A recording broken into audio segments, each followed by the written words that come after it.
Now what I'm going to do today, and I'm keeping a record of this because, well, I want to keep it for my son who wants to be a painter, and you know, maybe someone out there can use this advice. Now usually in your laundry room, your kitchen, and your bathrooms, you want to go with semi-gloss. Anywhere where there's going to be water that you may have to clean up. If you go with flat paint or satin, it doesn't resist water that well. But semi-gloss or gloss does, but we never use gloss. So this is on these panels right here, semi-gloss. So remember, if you're doing a kitchen or a bathroom or a laundry room, use semi-gloss. All right. Now today, what I'm going to do for this video record, and you get to watch, this up here is a mess. All right. I'm going to recalk it, and then I'm going to fix that line right in there to where it looks totally beautiful, and I'll show you how it's done.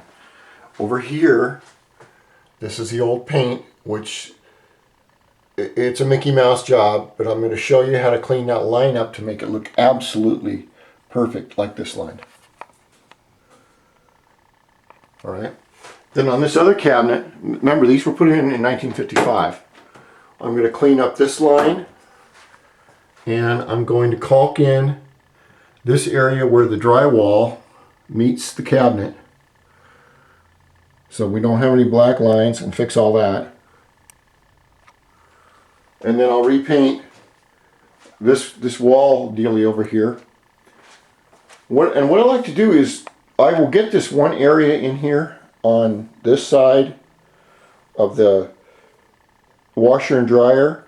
What you want to do if you're doing a house full of junk, like me and my wife are pack rats. For some reason she likes to collect all kinds of bullshit. You know, look at this. All year long I gotta look at this bullshit. Christmas ornaments. I mean, what the fuck? Christmas ornaments. This little house. So I'll do this one little area right here, and I'm going to caulk up underneath this right here, this cabinet. I'm only going to do it once, but notice how this cabinet from 1955, how everything fits perfect. They had beautiful wood back then. They had beautiful wood until about the late 1960s in America, and then it all went to shit. Now you can't even find a straight board anywhere that's not worth putting on the burn pile. But I'll do this one area right here, underneath, to the right of my washer and dryer. I'll get it all painted. Then what I will do is pull the washer and dryer out and take the shelf off and do that area and push that back in. But if you do one section at a time and you take your time, you can do pretty well. Now I want to show you one thing. I didn't bother to put a tarp down because it's my house and I'm a pretty good painter. This is how much paint I dropped on this linoleum. And this linoleum is like, I don't know, 30, 40 years old.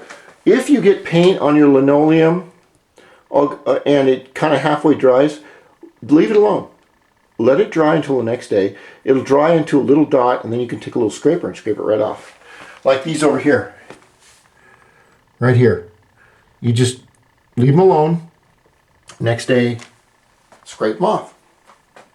And over here. And they all just go away. They don't stick to this plastic at all.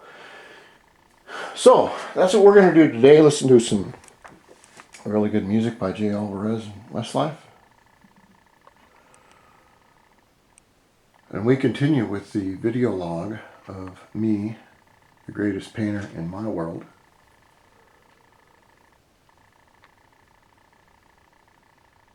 Doing a 150% absolute gorgeous job.